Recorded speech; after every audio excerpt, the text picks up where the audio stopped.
tir, Mario. Oh, okay. La précision de ce tir.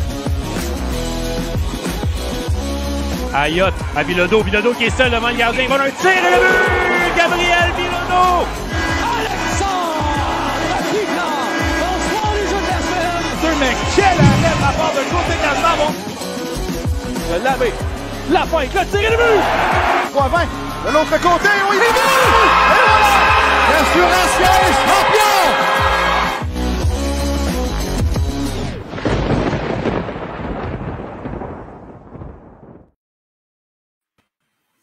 Bonsoir, mesdames et messieurs, et bienvenue à la Source LNH, balado officiel de la Ligue nord-américaine de hockey.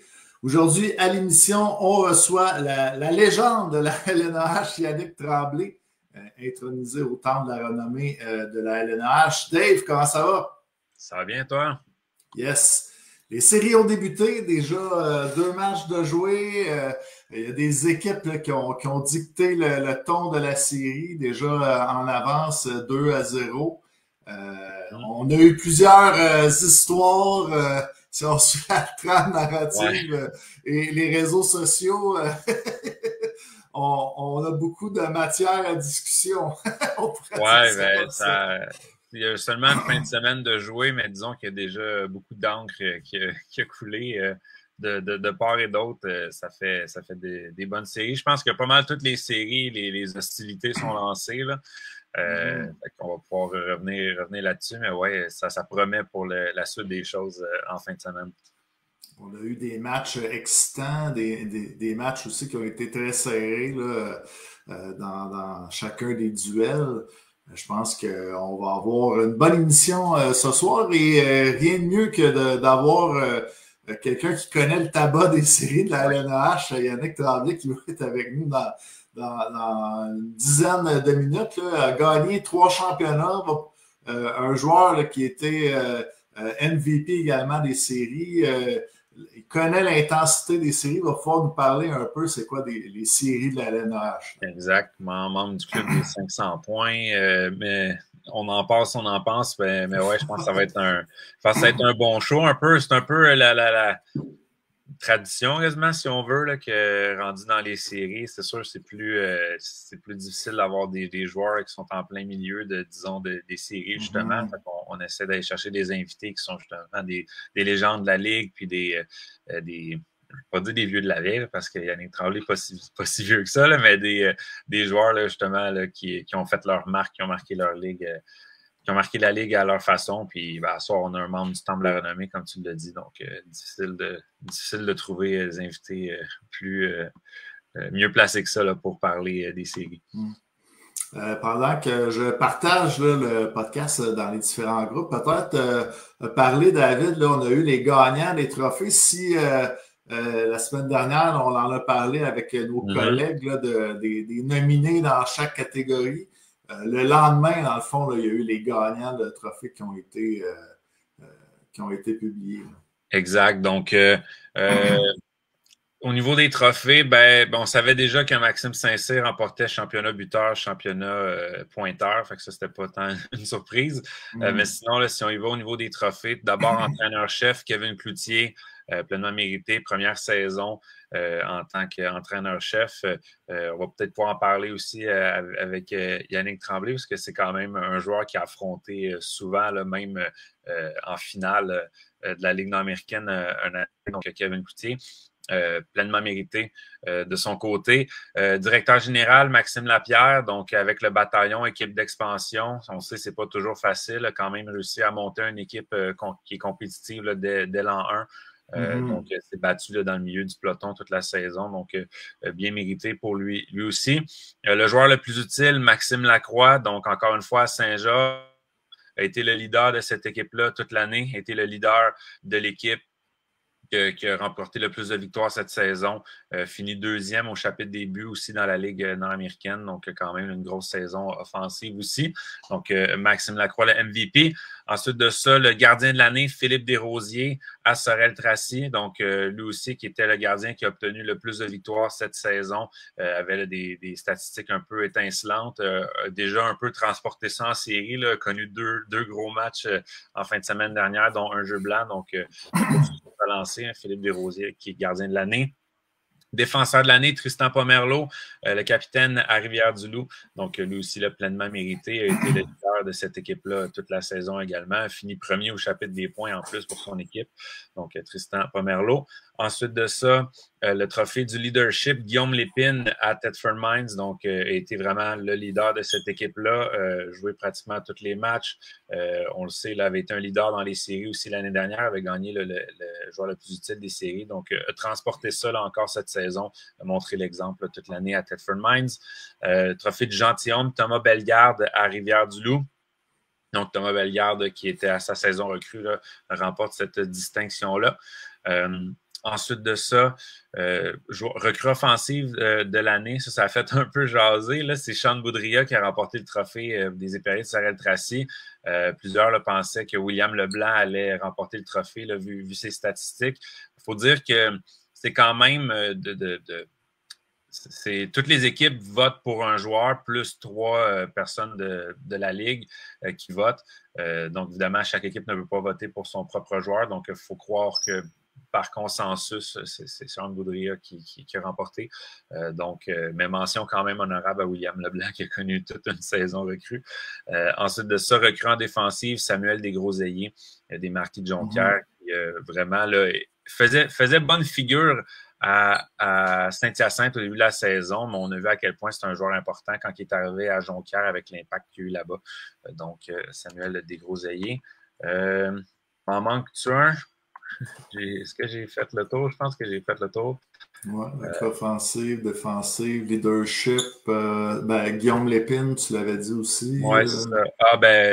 Ah, aussi le trophée du joueur idéal, qui est le trophée qu'on donne à des équipes qui ont eu de récipiendaires. Donc, Benjamin Lagarde à Québec et Mathieu Medley à Laval. L'équipe d'étoiles, donc, au centre, Maxime Lacroix, les ailiers, Anthony Verret du Cool, Simon-Claude Blackburn des Marquis, les défenseurs, Tristan Pomerleau des 3L et Dominique Talbot-Tassi du Bataillon de Saint-Hyacinthe, puis Philippe Desrosiers devant les buts. Donc, voilà pour les trophées. Sinon, il y a pas mal une nouvelle, selon moi, qui a vraiment retenu l'attention. Peut-être dire une parenthèse avec les gagnants. Notre collègue François Riopel là, qui nous a fait écrire après l'annonce des gagnants pour nous dire qu'il y avait quand même plusieurs prédictions là, dans les prédictions des gagnants de trophées. Je pense qu'il y en avait juste un là, qui n'avait pas eu. Donc, c'est pas pour rien que c'est un bon analyste là, qui vient à notre podcast à chaque fois. Exact, salutations François. Donc, voilà. Puis, sinon, l'autre nouvelle qui a quitté la sphère de la Ligue nord-américaine, ça s'est rendu à RDS, Journal de Montréal, tout ça. Le soleil, Exact. Donc, la performance de Tristan Côté-Cazenave dans le match numéro 2 le samedi soir, 83 arrêts dans un match qui s'est transporté en deuxième période de prolongation. Je ne sais pas s'il y en a qui ont eu la chance de voir là, les faits saillants qui sont sortis du match, mais c'était pas tous des tirs de la ligne bleue. Là. Il y avait plusieurs arrêts que c'était des grosses chances de marquer. C'est vraiment distingué. Donc, c'était pas tous des arrêts faciles. Donc, vraiment une performance complètement incroyable qui a permis au National, d'ailleurs, de remporter le match en deuxième prolongation et d'égaler la série 1-1 là, contre le Cool. Fait qu'on y reviendra peut-être un peu plus tard, mais vraiment une performance incroyable, digne de mention. Puis, c'est le fun de voir que ça a été reconnu, pas juste au sein de la Ligue nord-américaine, mais que la nouvelle a un peu fait le tour là, des médias sportifs québécois. Donc, bravo là, à Tristan Côté-Cazenave qui performance historique samedi soir. Yes. Parfait. Donc, je pense que c'était tout pour les nouvelles. Peut-être dire quelques salutations. Dans le chat, Stéphane Bailey qui dit « Salut messieurs, Richard Poirier, bonne émission les boys. » Jean-Paul Veilleux, bonsoir les boys. Félix Dallaire, salut les boys. Il dit un petit peu plus bas, vous avez un bon invité ce soir, Ticu Tremblay. Donc, Turmel qui dit allô les gars. Danny Charette aussi qui dit allô les boys. Francis Côté-Bouchard qui dit bonsoir les boys également. Pierre-Luc Légaré qui dit victoire pleinement méritée. Je ne sais pas pour quelle équipe. Mais victoire pleinement méritée. Pour Tristan Côté-Cazenave, en tout cas. Probablement. Ah, ça, des fois, il y a un petit décalage, puis Ouais. le monde écoute l'émission depuis le début, mais commande. Fait que, tu sais, c'était pour ça que j'étais pas sûr, là, quand même. Good. Sinon, est-ce que tu voulais parler un petit peu plus des séries après notre invité? Ouais, on va faire un petit résumé des séries aussi là, après, jusqu'à présent, là, après l'entrevue. Super. Donc, sans plus attendre, Yannick Tremblay, légende de la LNH, ça va bien, Yannick? Ça va, merci.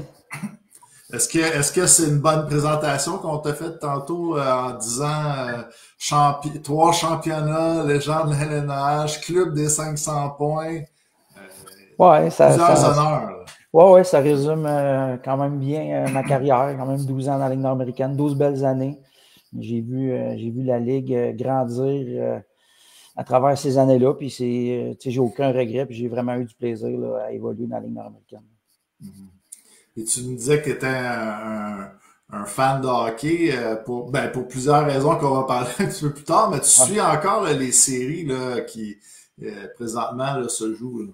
Oh oui, exactement. Je regarde tout le temps les nouvelles un peu par les réseaux sociaux d'un coin de l'œil, puis il y a encore quand même des gars que j'ai moins connu pour jouer contre, là, mais que je connais qui jouent encore dans la Ligue, fait que je suis bien intéressé de suivre ça. C'est sûr que, regarde, je pense qu'à quelque part, on l'a bâti un petit peu, cette Ligue-là, fait que je suis fier de voir qu'elle est encore vivante, parce que, tu sais, veut pas, il y a eu des années qui ont quand même été plus difficiles, puis de voir qu'elle continue à survivre. Je pense qu'elle survit bien, là, dernièrement, avec l'expansion, puis je pense que les foules vont bien, puis le style de hockey aussi semble changer, puis les partisans suivent, parce qu'à une époque, on sait que ce qui attirait beaucoup les foules, c'était un peu les bagarres, donc de trouver l'équilibre entre tout ça, ça a tout été le défi de cette ligue-là, mais je pense qu'il y a du super beau hockey qui joue, puis il s'en jouait du super beau à l'époque, puis il s'en joue encore du très bon aujourd'hui.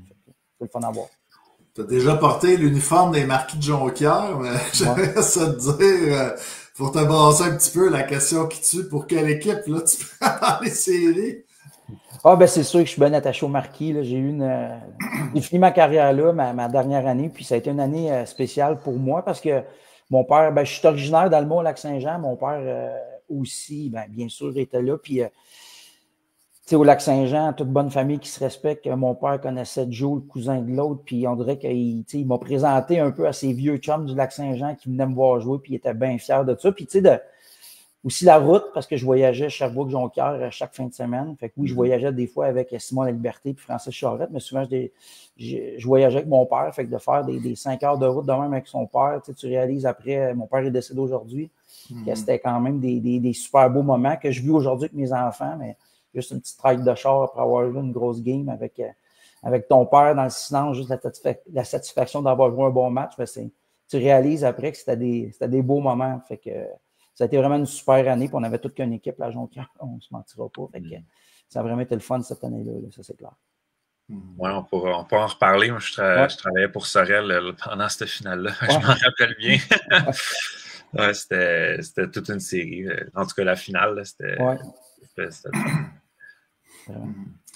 tu as connu le tabac des séries, 3 championnats. Tu as joué plusieurs saisons là, avant de te joindre au Marquis avec le Saint-François de Sherbrooke. Après ça, ça l'a déménagé à Windsor. Tu as été là aussi. Tu as été capitaine. Tu as gagné aussi les championnats une fois avec le C, une fois avec le A. Puis tu as gagné un trophée du leadership. Donc, dans une chambre de hockey, quand même, Yannick Tremblay, là, qui a gagné des championnats avec les trophées de leadership. Là, comment que ça se passe là, chez les leaders là, dans une chambre pendant les séries éliminatoires? Ben, c'est sûr que c'est une période qui est le fun. Puis j'étais un leader très exigeant. J'étais très exigeant envers moi, puis j'étais très exigeant envers mes coéquipiers. J'étais pas toujours, des fois, un coéquipier par mon intensité, toujours facile à côtoyer, mais je le faisais pour les bonnes raisons. Puis écoute, dans les séries, c'est le sacrifice de soi, c'est de payer le prix, c'est les petits détails qui font la différence. Puis, comme tu dis, je l'ai gagné 3 fois le championnat, puis je l'ai aussi perdu 2 fois en finale, une fois contre Saint-Georges. Puis la dernière année à Windsor, c'était une année qui était quand même spéciale parce qu'on s'entend que Windsor, c'était quand même un petit marché, puis on a perdu en finale cette année-là contre Thetford Mines. ça a été une de mes déceptions parce que j'aurais aimé ça avec Windsor, une petite place, un petit marché. On avait une petite masse salariale. Puis, malheureusement, on l'a perdu. Puis, je l'ai aussi perdu. Ça me rappelle aussi la fois contre Saint-Jean, que Saint-Jean avait quasiment une équipe de la Ligue américaine de hockey. Là. François Leroux qui était redescendu. Puis, Guillaume Lefebvre qui était redescendu de la Ligue américaine. Puis, eux autres, qui avaient une masse salariale quasiment d'un club professionnel. Puis, on avait quand même compétitionné contre eux autres jusqu'à la fin. Puis, on avait perdu en finale. Mais, écoute, c'est le bon temps. C'est vraiment le fun. Puis, de gagner puis de partager ça. Après ça, c'est des souvenirs qui restent gravés dans ta mémoire, puis tu continues à partager avec les coéquipiers avec qui tu l'as gagné. Fait que c'est vraiment le fun. Tu parlais de ton père tantôt, de souvenirs. Il y a une petite photo ici que je voudrais te montrer. Oui, avec Perry, oui. On soulève la coupe. Là, puis... Oui, effectivement. Fait que c'est mon père qui est là dans le centre. Il manquait pas un match. Qui était tout le temps même. C'est ça, il en manquait pas. Puis des fois, il s'impliquait un peu trop à mon goût parce qu'il n'était pas tout le temps reposant dans les estrades. Mais, ah ouais? Oui. D'ailleurs, une fois à Laval, il y avait quelqu'un qui m'avait traité de peureux. Puis quand quelqu'un me traitait de peureux, là, il le prenait pas. Il avait traversé l'autre bord à Laval. Puis là, à la radio, il avait eu ma radio à l'époque. Puis là, oh, c'est le père de Yannick Tremblay qui est en train de se chamailler dans les estrades. Puis ma mère, elle l'appelait de la maison. Quand ma mère appelait, ben, il se tenait tranquille. Oui, effectivement, il y a eu ces épisodes dans les estrades aussi. Là, fait que, mais regarde, ça fait partie du folklore un peu de ce ligue-là aussi. On parle un peu du folklore, justement.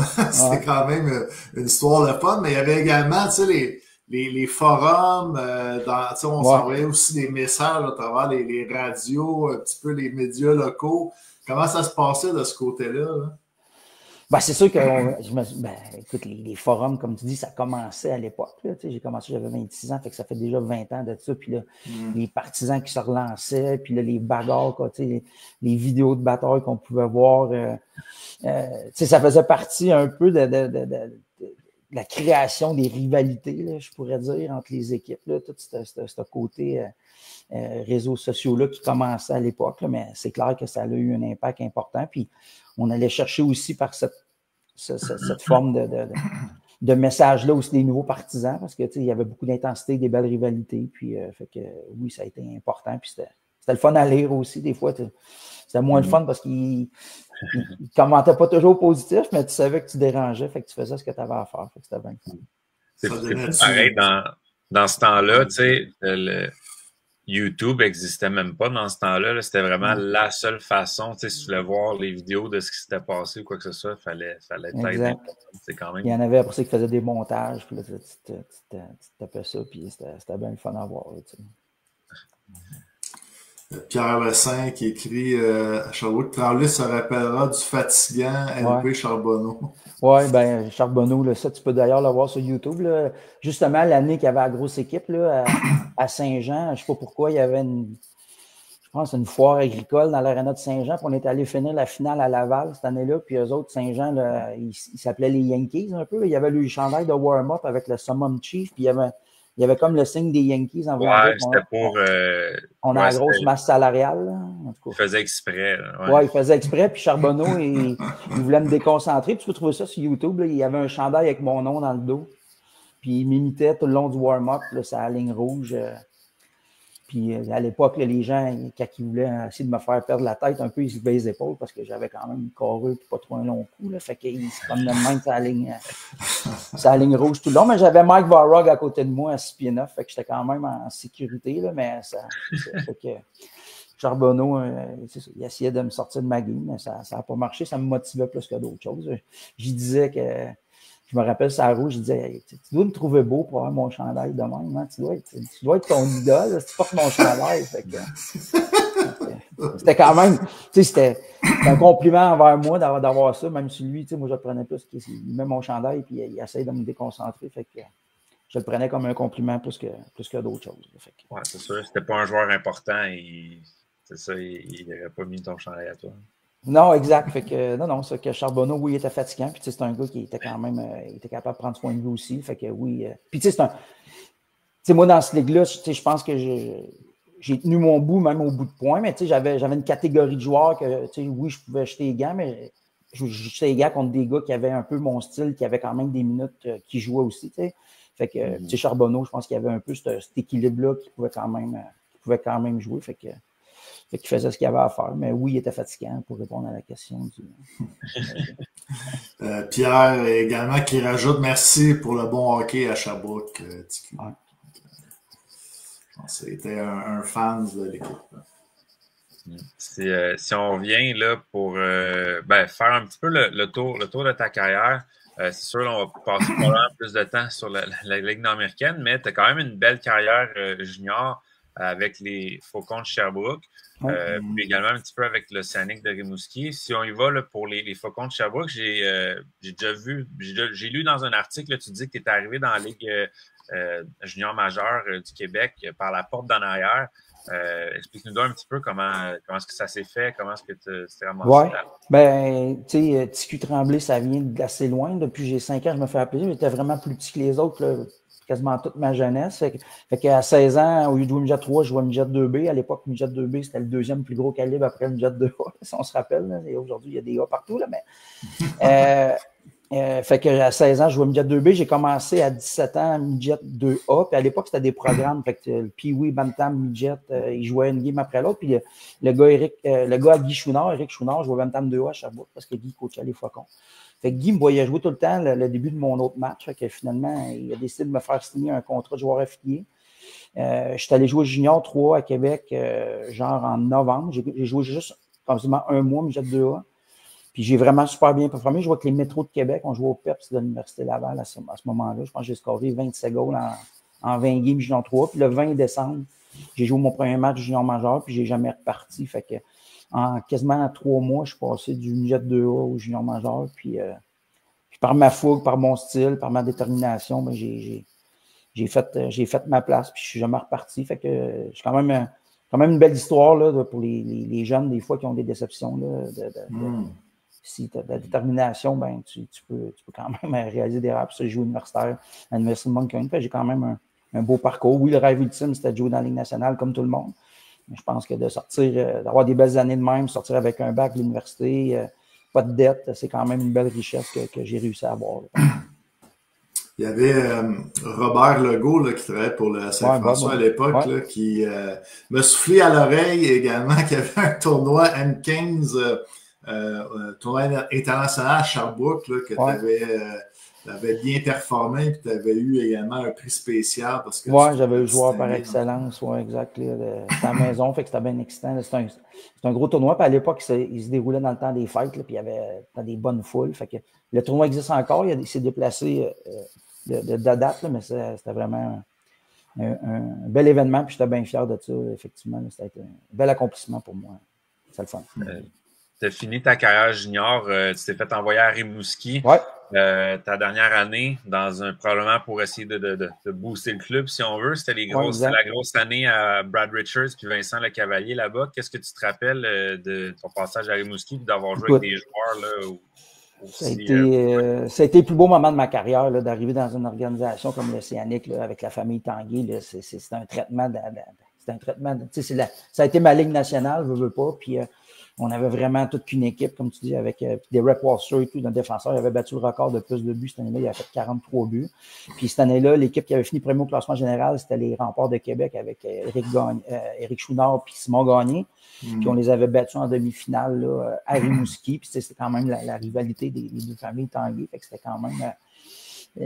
C'était incroyable, ça a été des moments fantastiques. Malheureusement, après, on est sorti flat. On dirait qu'on a tout laissé nos émotions contre les Remparts, puis on s'est incliné en 4 parties contre les Foreurs de Val-d'Or à l'époque avec Luongo, Bégin, Dumont qui avait battu le record avec le plus de buts de série. Donc, puis mon ami Christian Drolette, que je suis encore très proche aujourd'hui, qui se plaît à venir me prendre une bière avec moi puis mettre sa bague de championnat de la Coupe de Président. Mais ça a été vraiment, écoute, à Rimouski, ça a été fantastique. Là. Ça a été les 3-4 plus beaux mois de ma vie au niveau hockey. Là. Les foules c'était incroyable. Là. Ils n'ouvraient pas de l'aréna, puis ça courait parce qu'il y avait quasiment 4 épaisseurs de gens debout qui voulaient avoir la meilleure place. Là. Je tapais mon hockey dans les estrades, je m'en souviens, là, puis là, quand ils ouvraient les portes, là, les gars souvent tape notre hockey avant les matchs dans les estrades, puis on se concentre un peu, puis là, ils ouvraient les portes. Tu voyais le monde courir comme c'était quelque chose. Ouais. C'était des beaux moments. À ce moment-là, après ta carrière junior, est-ce que tu as eu des opportunités de jouer au niveau professionnel? C'était quoi ton plan à ce moment-là? J'aurais pu avoir des opportunités. Je pense que sérieusement, j'aurais pu être un gars qui aurait fait une carrière genre un peu ligue américaine. Là, mais à l'époque, tu sais, quand tu jouais universitaire, tu as quand même des bourses universitaires. Puis à l'époque, tu avais juste 6 mois pour t'inscrire dans l'université, sinon tu perdais toutes tes bourses du junior majeur. Fait que j'ai pesé les pour et les contre, puis j'ai décidé d'aller à l'école. Fait que choix que j'ai jamais regretté, ceci dit. Je trouve ça le fun qu'aujourd'hui, les jeunes aient 2 ans pour revenir, je pense. Là. Fait que je trouve que c'est intelligent de dire, je me serais peut-être allé, si j'aurais juste 2 ans là, peut-être que je m'aurais donné une chance, 1 an, puis je serais peut-être revenu après. Mais malheureusement, à l'époque, c'était 6 mois qu'on avait. Donc, j'ai pesé les pour et les contre, puis j'ai pris la décision d'aller à l'Université de Moncton. J'ai eu 4 superbes années à l'Université de Moncton. C'était vraiment le fun. Puis j'ai trouvé mes années universitaires là, c'est un meilleur équilibre. À l'époque, junior, c'était quand même très sérieux, puis c'était assez sévère. Puis là, est arrivé universitaire, un petit peu plus de social, disons. Fait que ça a été des belles années, puis j'ai aucun regret avec ça. Puis ça a été bien le fun. C'est en quoi tu as étudié à l'Université de Moncton?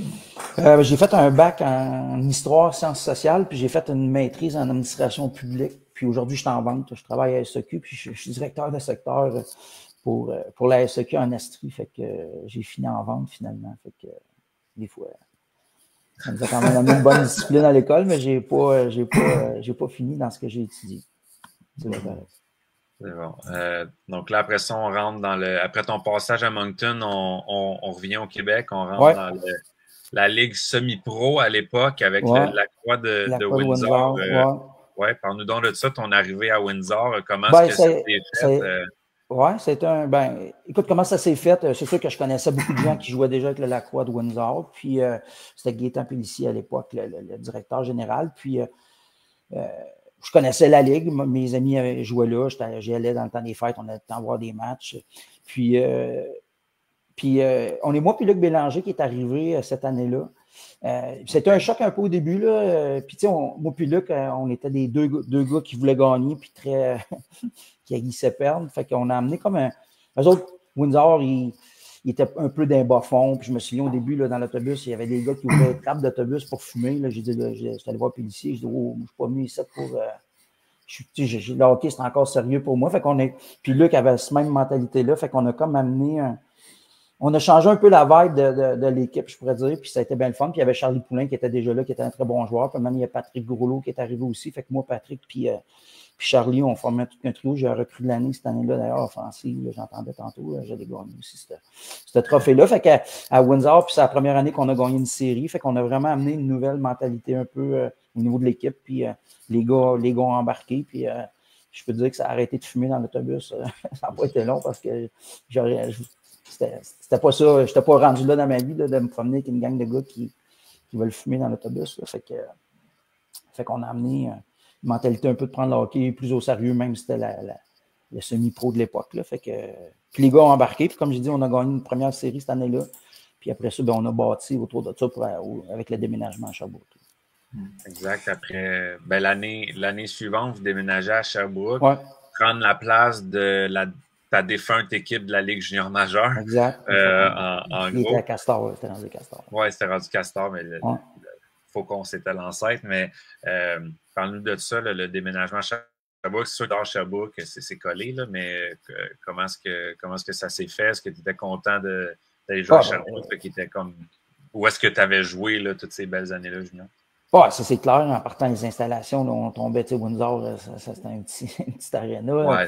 Ouais, la chambre, les foules qui ont été vraiment bonnes. Un vendredi soir à Sherbrooke, c'était incroyable. On avait des bonnes foules. Fait que c'était bien le fun de vivre ça, de ce déménagement-là. Tout l'effet de nouveauté aussi. Donc, ça a été vraiment des super années. Puis à Sherbrooke, on a eu du succès, comme vous disiez tantôt. Dans les séries, on se rendait tout le temps loin. On avait vraiment un bon noyau local aussi, là, qui est.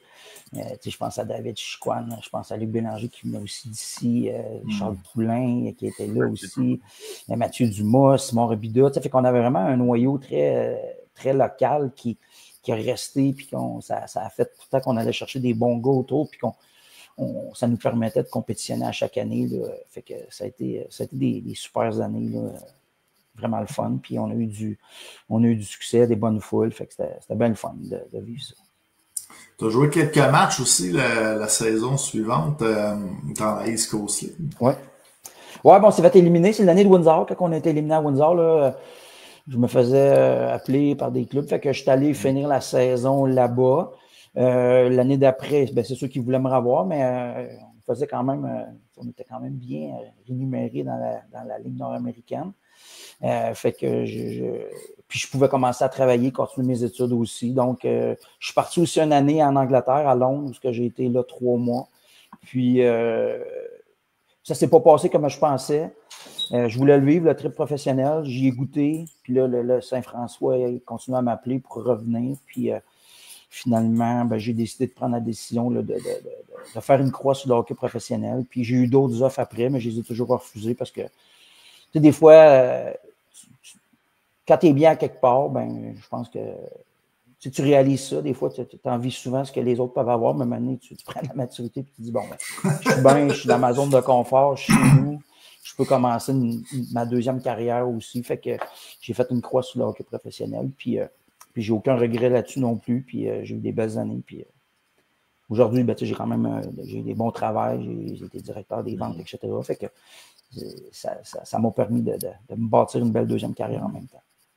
Tu l'as dit, à l'époque, les salaires étaient très élevés. Il y a quand même plus de parties quand même dans une saison à cette époque-là. Puis, ben, on pourrait dire que tu as connu l'âge d'or de la américaine avec, tu sais, quand il y a eu la grève là, dans la LNH, beaucoup de joueurs qui sont venus, tout ça. De ton point de vue, ça a été comment, ça? Ben, au début de la grève, j'étais en Angleterre. Je jouais d'ailleurs avec 2 gars de la Ligue nationale, les Rick Kearns, là, un tough des Highlanders à l'époque. Je restais avec d'ailleurs. Puis là, quand je suis revenu, ben, à Noël, là, les foules étaient incroyables. Là, il y avait du monde dans les arénas, il y avait de la fébrilité, le calibre. Le calibre de jeu là, il était incroyable. Là, je me souviens quand il y avait des gars qui arrivaient à l'époque de la centrale ou de la East Coast qui scoraient 55 buts, puis ils pensaient arriver ici, puis ils cassaient la ligue. Là. Non. Écoute, ça jouait du hockey, puis ces gars-là, ils disaient souvent qu'ils étaient capables de prendre soin d'eux autres jusqu'à temps qu'ils arrivent dans notre ligue. Là. Ils réalisaient c'était quoi la ligue nord-américaine. Et finalement, il n'y en a pas bien qui prenaient soin d'eux autres dans notre ligue parce que ça jouait. C'était pas pour les peureux. Fait que, écoute, ça a été une super année. Cette année-là, de mémoire, je pense qu'on a perdu en finale. Mais je me souviens une game contre Sorel. Je pense qu'il y avait 5000 personnes dans le building. On avait gagné en prolongation. Puis, écoute, c'était capoté. C'était vraiment le fun de vivre ça. Je vais revenir un peu, juste de dire, parce que tu as mentionné un nom, là, puis c'est vraiment con, mais tu as parlé d'Eric Kearns qui t'a joué à Londres. Moi, ce gars-là, quand j'étais petit, mon jeu que je jouais tout le temps, c'était NHL 2001. Dans NHL 2001, Eric Kearns, c'était le joueur le plus tough qu'il y avait dans le jeu. Tu perdais jamais un combat si tu avais dans le jeu. Fait que juste, si tu peux donner un petit mot sur comment c'était, parce que c'était un. Écoute, c'était toute qu'une pièce d'homme, là. Effectivement, c'est un gros bonhomme. Puis la Ligue en Angleterre, à l'époque, était reconnue comme la Ligue la plus tough en Europe. Fait que il y avait Wade Billack qui était là, je jouais contre lui. Il y avait gros de ce genre de tough-là de la Ligue nationale qui était venu dans cette Ligue-là. Mais c'est un gentleman super gentil. Souvent, ces gars-là. Ces tough guys-là, c'est souvent des gros nonos, super gentils. Fait que c'était vraiment un gentleman, mais il y avait quand même un statut de gars qui arrivait de la Ligue nationale. Là, fait qu'il faisait ses affaires, il était sérieux. Puis ces gars-là voulaient retrouver le job après. Fait qu'il n'était pas là pour niaiser. Là, il était là pour se garder en forme pour éventuellement, si le lockout ou la grève, je ne me souviens pas, terminait, d'être prêt à regagner leur poste parce que quand même, c'est des gars qui se battaient année après année pour maintenir leur place dans ces équipes-là. Mais c'était super gentil. Bon job. Bon, pendant qu'on est un petit peu dans le sujet, tu m'avais mentionné là, quand on s'écrivait là, que justement, tu en as connu une coupe de tough, là, si on peut les appeler de même, dans la Ligue nord-américaine, là, que tu as des bonnes souvenirs. Tu m'as mentionné notamment une légende de la Ligue américaine, là, Frank Bilowas, là, qui était lui aussi surnommé l'animal. L'animal, oui, exact. Écoute, Frank arrivait effectivement avec une réputation incroyable. Puis le gars, il avait joué une Ligue américaine. Puis je pense qu'ils ont même retiré son chandail avec les Fantômes de Philadelphie. Là. Ouais. Mais tu sais, je me souviens une game, il allait se battre contre Mirasty, puis il est arrivé quasiment à la dernière minute pour la game. Il était embarqué sur la glace avec. Il y avait encore du tape. Tu sais, les avions, ils mettaient comme un tape sur son hockey pour s'assurer que les hockey restent ensemble. Il était embarqué, il n'y avait pas de tape sur sa palette, le tape d'avion sur son manche, puis 30 secondes de jouer, puis il s'était battu contre Mirasty. C'était un peu des histoires de même. Je me souviens une autre fois, Anthony Zeno, qui s'appelait le gars, puis il venait de Chicago, qu'on a fait venir en avion, puis là, lui, il disait qu'il pognerait Joël Thériault. Puis là, il est embarqué dans le warm-up, puis le gars, il ne savait même pas patiner. Là. Puis là, j'étais allé voir Daniel Bussonnet à l'époque. Je dis, là, tu me sors ça de la glace. Là. Je dis, c'est une honte. Là.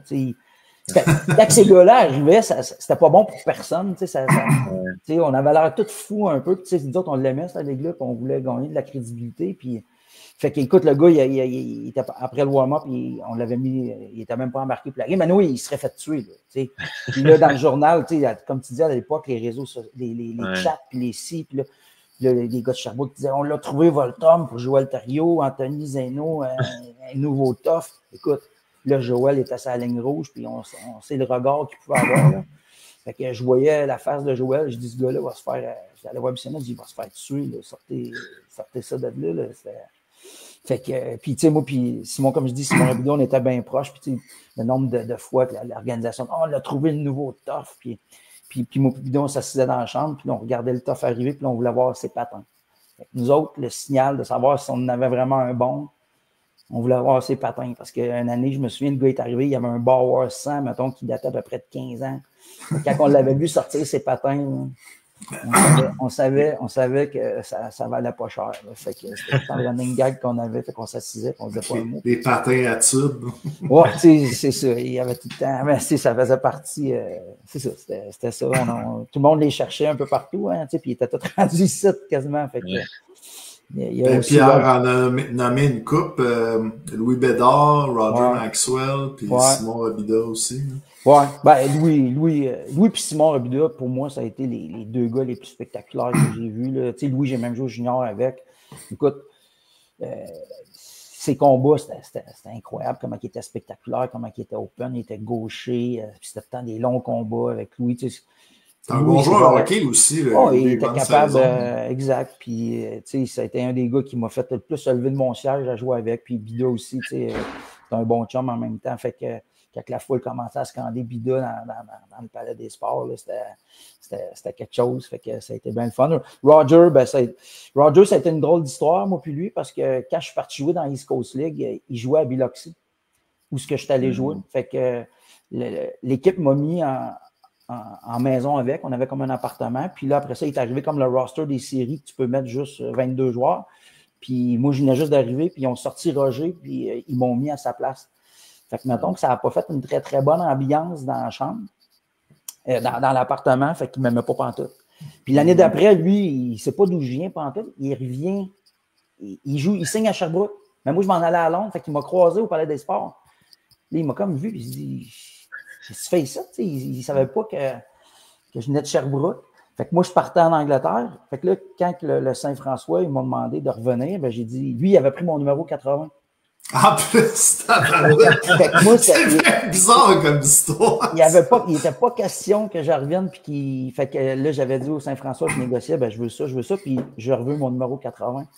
Fait qu'ils ont enlevé le 80 à Roger, puis ils me l'ont donné. Fait qu'à mon arrivée, ça n'a pas aidé dans notre relation, je dirais, mais après ça s'est estompé. Là. Mais au début, c'était pas dans ses idoles. Puis à l'époque, là, on avait comme la mode David Beckham, on avait des mohawks qui bleachaient un peu. Il m'appelait Chavez, le gars d'Ensing. JC Chavez. Exact, il m'appelait JC Chavez, exactement. Chavez, fucking Chavez. Puis il me disait ça. Ça s'est estompé, là, mais fait que mettons que ça a mal parti, moi puis lui, mais après ça, il faisait ce qu'il avait à faire. Puis, parce que Roger Maxwell, c'était des histoires qu'on a entendues, physiquement, c'était probablement un des. Fort physiquement, c'était probablement un des que j'ai jamais eu. Toute qu'une pièce. Mais c'est le hockey, c'était tout ce qu'il y avait. Puis il faisait probablement les meilleurs salaires qu'il avait jamais fait. Dans l'East Coast, là, tu gagnais 500$ la semaine, tu faisais des 3 games en 4 soirs. Puis Puis tu voyageais des 13-14 heures d'autobus, puis là, tu faisais venir ces gars-là, tu leur disais, tu vas pratiquer une fois par semaine, puis tu feras plus ton plus long voyage d'autobus, ça va être 4 heures. Fait que, ces gars-là, ils vivaient le best life, là, ils n'avaient jamais fait autant de sous non plus. Fait que c'est ça. C'est ça. Fait que quelques histoires avec des toughs, là, mais il y en a plein, des histoires d'américaines, mais ça c'en est quelques-unes. Pour faire une petite. Si tu voulais. Il y avait une question dans le chat de Michel Bujol qui demandait ton meilleur coéquipier et joueur que tu haïssais pour mourir. Ben écoute, le meilleur coéquipier, la personne que je suis encore plus proche, c'est Simon Robida. Fait que c'est sûr que ça a été un super bon coéquipier, mais mettons dans la chimie, là, c'est sûr que Yann Joseph là, de Joes, là, qui s'est lui-même appelé The Joes. Ouais, ça a été puis Perry aussi, Eric Perricone, ça a été des gars avec qui j'ai développé une super chimie. Puis que de Joes, j'y parle encore une fois de temps en temps. Perry, on se parlerait, ça serait comme avant, mais on est moins en contact. Là, mais Yann, j'y parle encore. Puis la personne, écoute, c'est sûr que Sébastien à Thetford, Courcelle. Ouais, lui c'était pas mon idole. Puis il le savait, puis il aimait pas trop ça jouer contre moi. Fait que, je crois que c'est un gars qui se faisait aller clackers, mais qui n'avait pas tout le temps ce qu'il avait à faire. Fait que lui, c'est un gars, on s'est battu une couple de fois, là, il s'est présenté une couple de fois, mais lui, moi, je l'appréciais pas beaucoup. Puis on avait tellement une grosse rivalité contre Thetford à l'époque. Puis comme je disais, c'était un joueur qui dérangeait, puis qui était dans mon style. Fait que ça a fait des flamèches à quelques occasions.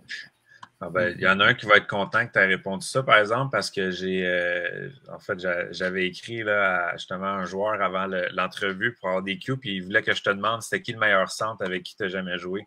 Puis c'est pas vraiment ça. Ouais, ça, il a dit que tu étais mieux de répondre. Yann Joseph.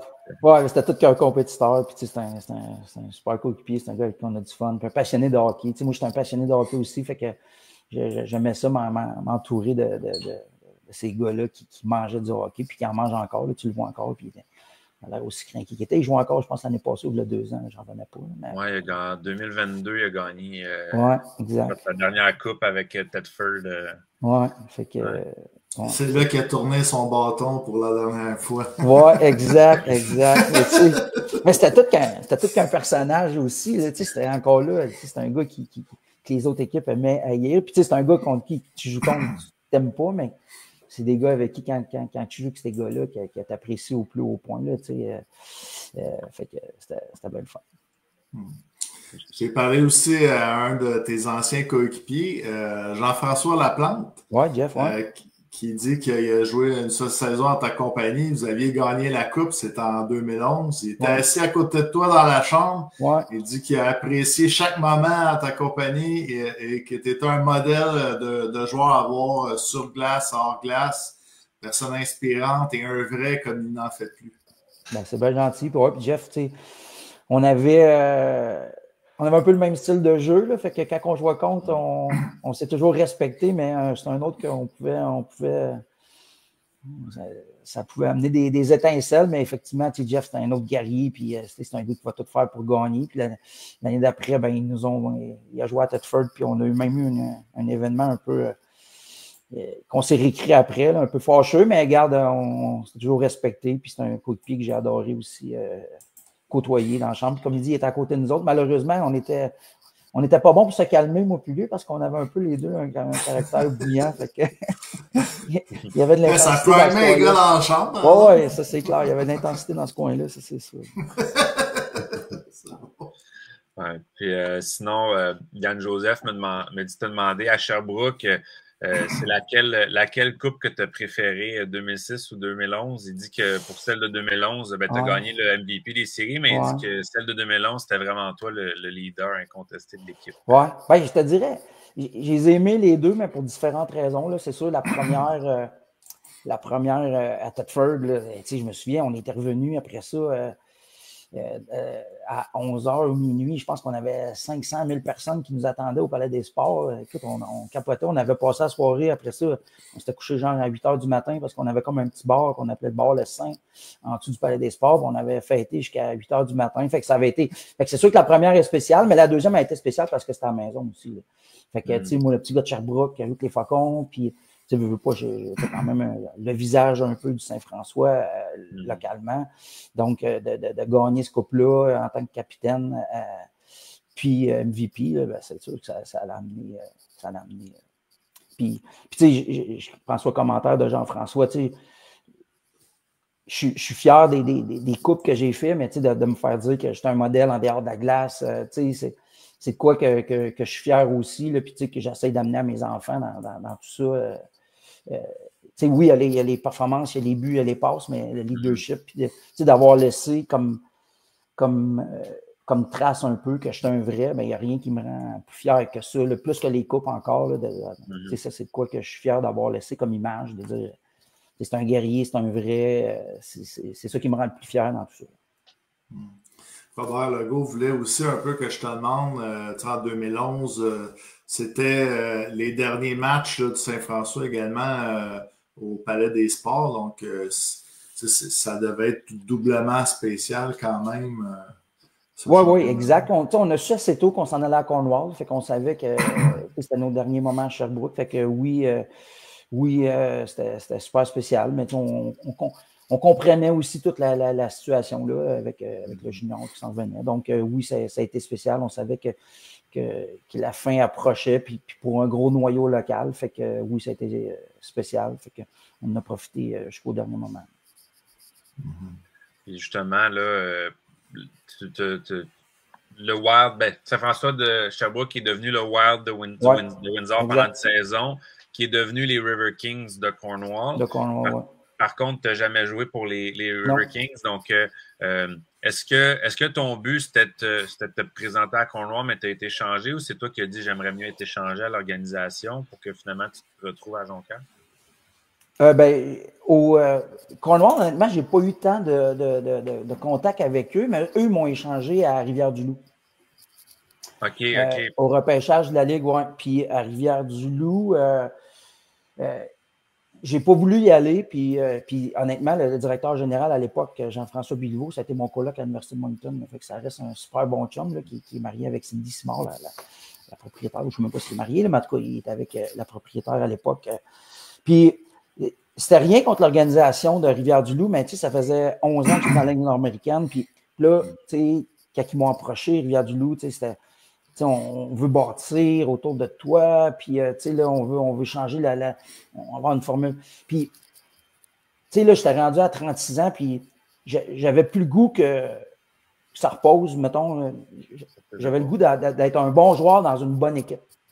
Puis là, je commençais à vieillir, fait que ça ne m'a pas parlé comment ils m'ont approché ça. Puis c'était rien contre l'organisation, c'était quand même loin de chez nous. Puis, je savais que Jonquière avait de l'intérêt, puis, j'étais un petit gars qui est né à Alma, puis je me sentais que le fit pour moi serait plus comme une place à Jonquière ou Thetford Mines, parce que je sais que Thetford Mines aussi essayait de venir me chercher. Puis, c'est le même que je le sentais, puis c'est tout. Puis, c'était rien contre l'organisation. Ça a fait un peu un froid, mais je pense que Rivière-du-Loup, après ça, ils ont eu vraiment une grosse échange contre moi. Là. Ils ont eu plusieurs joueurs.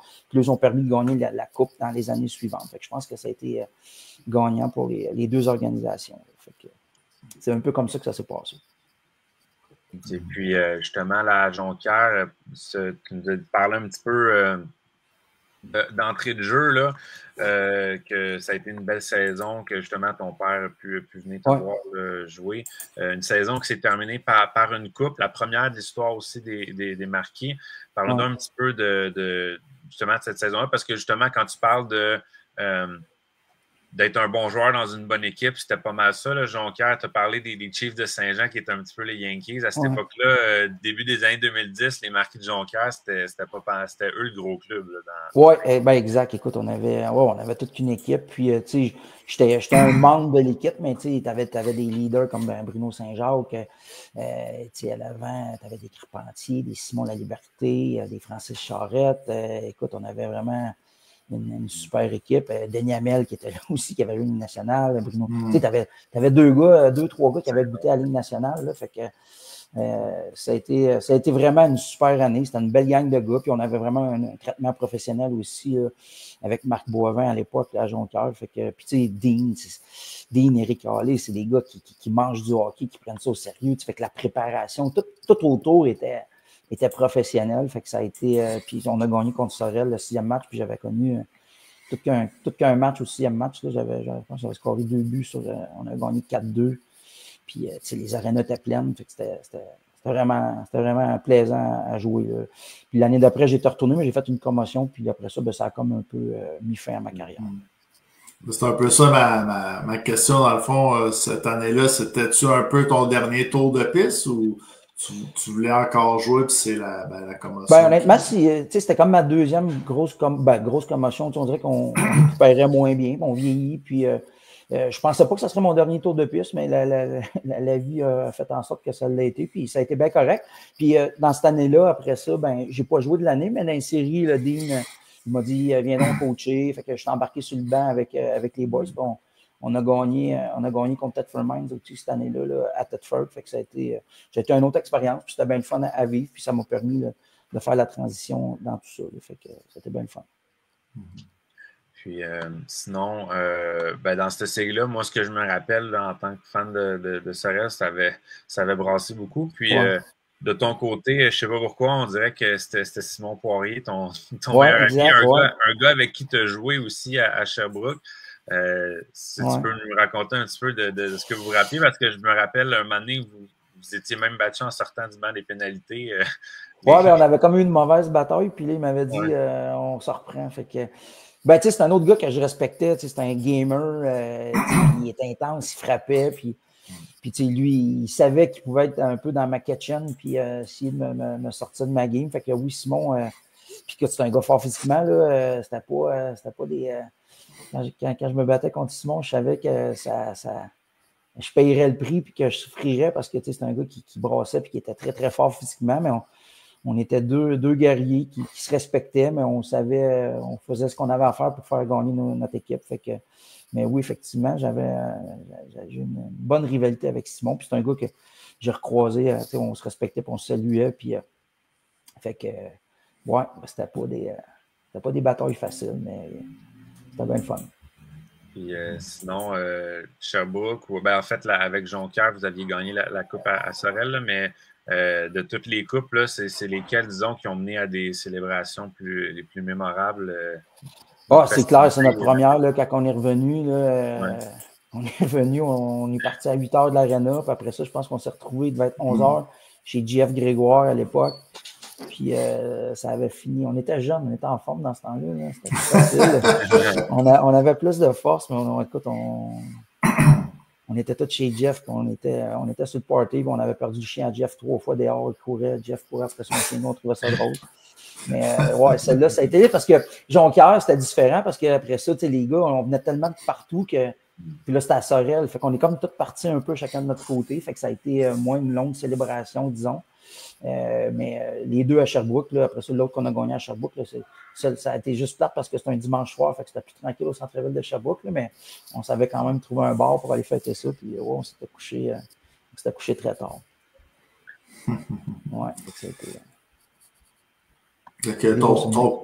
Ton plus beau souvenir de ces époques-là, ça serait pour les célébrations que c'est 2006. Mais est-ce que tu as d'autres anecdotes peut-être reliées là, à ces je pense pas que j'ai d'autres plus beaux souvenirs là, qui me viennent comme ça. C'est sûr que le MVP, ça a été c'était la cerise sur Sunday. Puis le trophée Jonathan Delisle aussi, ça a été le leadership encore là. Je trouve que c'est une belle marque de reconnaissance. Puis Puis, tu sais, Jonathan, c'est un autre gars qui me ressemblait beaucoup, qu'on avait un peu le même style. Puis quand il est décédé, le premier match après son décès, c'était contre nous autres. Fait que ça a été, je me souviens, on montait en autobus, puis on le sentait dans l'autobus qu'on s'en allait jouer une game de hockey, mais ça a touché tout le monde, là, cet événement-là, c'est clair, parce qu'on pouvait tous se reconnaître un peu dans le décès de Jonathan. Puis, c'est un gars qui avait le même style de jeu que moi, puis que je me suis battu à quelques occasions, puis on se respectait beaucoup, fait que ça nous avait... Fait que je me souviens que c'était très émotif, cette game-là, puis c'était spécial. Là. C'était comme un peu un moins beau moment dans ma carrière, là, mais c'était le fun de le... Ben, c'était pas le fun de le vivre, mais d'avoir été là pour y rendre hommage, on était content qu'on soit là. Oui. C'était un mémorable, disons. Peut-être pas heureux, mais mémorable. Exact. C'est quoi, tu te souviens, puis il y a des... Tu te souviens comment tu te sentais, tu sais. Il y a des faits marquants même dans ta vie que, tu sais, peu importe le temps, tu te souviens encore comment tu étais, là, tu sais. Fait que c'était spécial. Danny parle de Dean un petit peu, là, demande s'il pourrait être encore capable d'être entraîneur dans la Ligue nord-américaine. J'imagine que oui, mais j'aimerais plus te demander si tu peux nous parler de Dean là, comme entraîneur-chef. Ben écoute, honnêtement, j'ai joué contre Dean plusieurs années, j'haïssais Dean. J'ai adoré jouer pour lui. C'est un gars, c'est une tête de hockey. Là. C'est un gars dans toute sa gestion d'équipe qui était tout le temps dans 3-4 années en avant des autres. Il échangeait un joueur pour un joueur qui savait qu'il ne venait pas, mais qui savait qu'il allait venir peut-être dans 3-4 ans. Puis il était tout le temps je trouvais très intelligent dans ses échanges. Puis c'est un passionné de hockey, il connaît, il mange du hockey, il connaît tous les joueurs de hockey à peu près au monde, d'après moi, encore aujourd'hui, je suis à peu près convaincu. Il coach avec le Phoenix de Stable. Oui, il est rendu midget 3. Ouais, je le croise encore dans les arénas parce que j'étais allé voir jouer son fils un peu au midget 3, puis on se salue tout le temps, puis on se parle un peu, mais souvent je le croise dans une game de hockey, puis il est focus dans sa game de hockey, fait qu'il ne peut pas le déranger. Fait que, mais tu sais, j'ai beaucoup apprécié jouer avec Dean parce que, tu sais, Sherbrooke-Trois-Rivières, on a eu des bonnes rivalités. Tu sais, on parlait d'Éric, Éric, on avait une bataille générale dans le temps des fêtes, puis il avait lancé un hockey dans les estrades, puis il y avait un peu des moins bons moments pour lui, mais il y avait une poursuite qui avait suivi ça. Fait que, tu sais, c'était des grosses rivalités aussi contre Trois-Rivières. Là, fait que, mais j'ai adoré jouer pour Dean. Je trouvais que c'était un passionné de hockey, puis c'est un gars qui était préparé, qui te faisait sentir professionnel. Tu sais, fait que c'était le fun. Que tu es un passionné de hockey. Pardon? Je pense à Eric, c'est Eric Haley qui coach toujours dans la ligue. Oui, exact. Il s'est calmé depuis. Oui, ben écoute, on apprend. Tu sais, je dis souvent ça, tu sais, quand tu es sur une ligne, hein, tu sais, l'intensité, des fois, tu vas mettre le pied du mauvais bord, malheureusement, une fois de temps en temps, mais tu sais, quand tu es toujours sur ce edge-là, à longueur d'année, des fois, malheureusement, oui, tu vas mettre le pied à la mauvaise place, mais après ça, c'est d'apprendre de ça, puis de ne pas faire les mêmes erreurs, là, si je peux dire. Mais... Fait que, ouais, puis Eric, c'est un autre passionné. Aujourd'hui, on le suit plus pour, des fois, c'est chorégraphie, mais... T'es abonné à son TikTok? Non, je sais pas, j'allais sur mon Facebook, puis de temps en temps, je vois ça. Puis c'est drôle parce que ma fille, elle m'en a parlé l'autre fois, puis elle connaissait. Elle dit, il t'a coaché? Je dis, oh, il m'a coaché. Elle était bien C'est bon, ça. Parlant de coach, je le prends bien aussi parce qu'on en a parlé, mais le coach de l'année cette année dans la Ligue nord-américaine, c'est Kevin Cloutier, que justement, là, un joueur contre qui tu as joué longtemps là, quand il était à Saint-Georges. Est-ce que ça te surprend que Kevin Cloutier, le joueur, puisse faire une aussi bonne transition vers Kevin Cloutier, le coach? Écoute, est-ce que ça me surprend? C'est un gars qui avait une intelligence de hockey supérieure à la moyenne. Là. C'était clair que son IQ hockey a tout le temps été très, très haut. Quand il est arrivé dans la ligue, c'était tout qu'un joueur. Là. À la limite, des fois, on se demandait comment ça qu'est-ce qu'il fait ici? Il dominait tellement ses débuts. Là, fait que je suis bien content pour lui. Je pense que c'est un gars qui s'est bien établi dans ce coin-là et qui est très respecté. Fait que je pense que c'est le visage du... En tout cas, ils ont changé quand même souvent de nom là, dans toutes les années, là, mais c'est le visage du hockey senior à Saint-Georges. Fait que je trouve que c'est une logique pour lui d'avoir continué dans ce sens-là. Puis non, je ne suis pas surpris parce que c'est un guerrier, c'est un gars qui est passionné de hockey, tu pouvais le sentir, même si je ne le connais pas personnellement, mais de s'être donné autant, puis d'avoir toffé autant, puis c'est sûr que tu ne peux pas être un passionné de hockey. Là, mais moi, je te dirais que ce qui me surprend le moins, c'est son intelligence de hockey je pouvais voir qu'elle était supérieure. Fait que c'est quoi qu'il doit amener dans son coaching, c'est clair. Pour rajouter que tu es un passionné de hockey, j'ai trouvé une petite photo là, sur ton Facebook. Dans le fond, tu as été avec équipe Québec de hockey-ball en 2016. Puis, vous avez gagné le championnat Masters contre la Slovaquie. Tu es un joueur de hockey-ball aussi? J'ai joué, là, je joue moins parce que j'ai un peu des problèmes de dos. Là, je vieillis, fait que c'était raide sur le body. Mais oui, là, j'ai joué au hockey-ball plusieurs années. J'ai fait les Coupes Burroughs à l'époque, qu'il y en avait à peu près juste une à Trois-Rivières, puis qu'il y avait dans l'Open, puis ça brassait, puis c'était très, très intense. Fait que, ouais, j'ai beaucoup aimé ça, mais là, après 12 ans dans la Ligue nord-américaine du hockey-ball, j'étais tanné d'avoir mal un peu. J'avais moins le goût de souffrir. Fait que, ouais, je fais du yoga à cette heure. Fini les bains de glace, yoga. Exact, yoga chaud. Puis, je pense qu'on l'a vu peut-être passer en arrière de toi pendant l'émission. Oui, ma fille, oui. Mais la pomme n'est pas trop tombée loin de l'arbre, là, parce que tes deux filles, c'est des bonnes joueuses de hockey aussi, ont représenté le Québec, même le Canada. Rosalie a gagné là, cette année même là, avec Équipe Canada M18 la médaille d'or. Oui, effectivement. Qu'est-ce que tu peux nous dire un peu? Le père suit ses filles aussi? Oui, exact. Je suis rendu un gros partisan de hockey, mais la mère de ma conjointe, c'est une joueuse de basket, fait que c'est une super bonne athlète aussi. Fait que mes deux filles, effectivement, là. Maxime aussi a fait Équipe Canada. Elle a fait la Super Series contre les Américaines, mais malheureusement, elle a été la dernière retranchée pour le championnat mondial, mais elle a quand même porté le chandail d'Équipe Canada. Puis Rosalie, à 16 ans, cette année, c'était la plus jeune joueuse. Fait que ils me rendent bien fiers. Les deux, ils ont déjà commit aux États-Unis. Maxime s'en va à Boston College l'année prochaine. Puis Rosalie va aller à l'Université du Wisconsin. Fait que c'est bien le fun à suivre. Oui, c'est ça, quand j'ai mis mes couleurs.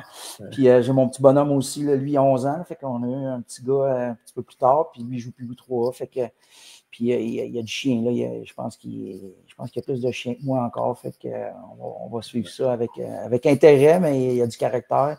Il faut juste qu'il apprenne à le gérer, mais comme bien du monde me dit, j'aimerais ça que mon enfant ait le caractère ensemble, mais des fois, être le papa de celui-là qui a le caractère et qui traverse la ligne, c'est pas plus facile, là, mais c'est bien le fun à suivre, on est bien fiers, puis ils ont la passion du hockey que probablement je les ai transmises, là, mais ça me rend bien fier, écoute, de voir, j'ai une photo à la maison avec mes deux filles avec le chandail d'Équipe Canada, là, c'est quand même...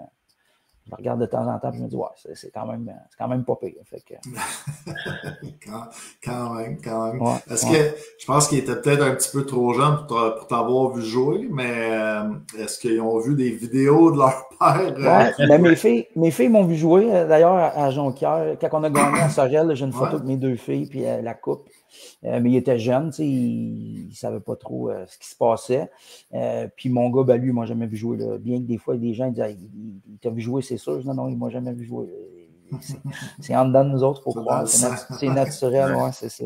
Fait que non, ils ne m'ont pas trop vu jouer. Mais ils se rappellent quand même un peu mes filles, là, mais ils se rappellent plus de la photo qu'ils venaient prendre avec papa parce que Robert Legault, il amenait tout le temps les enfants à prendre des photos avec nous autres dans les étoiles. Fait que des fois, il amenait mes filles. Fait que il se rappelle plus de ça que la game du papa. Ouais. Dave, est-ce que tu as d'autres questions avant qu'on aille peut-être avec des petites questions en rafale? Ou, Ouais, je vais aller avec des petites questions en rafale. J'avais juste une autre question, puis c'est un peu, je dirais, insolite, là, mais je me rappelle quand tu es arrivé dans... Ben, pas quand tu es arrivé, mais quand j'ai commencé à suivre la Ligue, je pensais que... Parce qu'il y a un Yannick Tremblay qui a joué dans la Ligue nationale avec les Trashers notamment, mais je voulais savoir, est-ce que c'est quelque chose qui t'est arrivé souvent dans ta vie, vu que tu es quand même un gars qui a joué très haut niveau hockey aussi, de te faire confondre pour l'autre Yannick Tremblay? Oui, ben écoute, souvent, là, avec la signature de cartes, là, souvent à Sherbrooke, je recevais des cartes de Yannick Tremblay, puis les gens me demandaient de signer ça.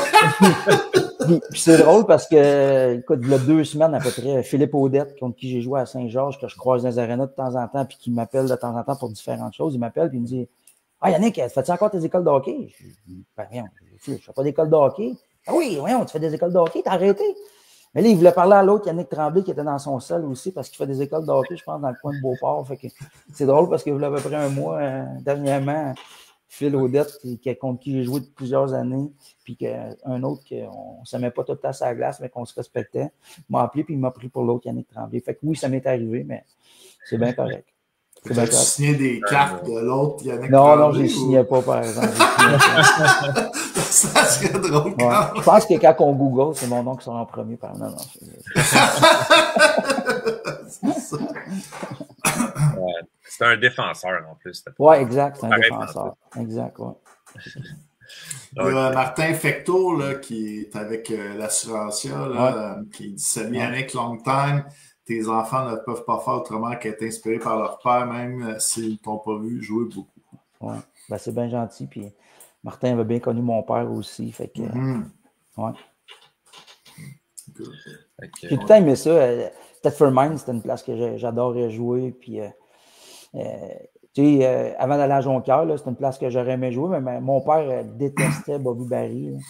Il m'avait, je voulais aller à Thetford, mon père m'avait dit si tu vas jouer à Thetford, je n'irai plus jamais te voir jouer au hockey. Là, parce que Bobby Barry m'avait dit pas un fan. Ouais, puis, mon père n'avait pas aimé ça. Puis là, après ça, on jouait à Thetford. Puis il y avait comme les loges en haut. Puis là, le monde disait que j'étais allé à Jonquière pour l'enveloppe brune. Puis là, il descendait des enveloppes brunes du plafond. Puis il y avait mon nom dessus. C'est ça. C'est drôle. J'ai toute une mise en scène quand même.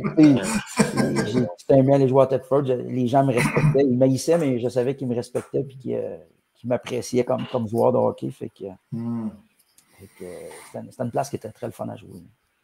Martin qui m'avait dit également aujourd'hui qu'il connaissait ton père parce qu'il travaillait dans le golf, puis ton père s'occupait de terrain de golf. Oui, exact. Il a écrit également un petit RIP Blaise.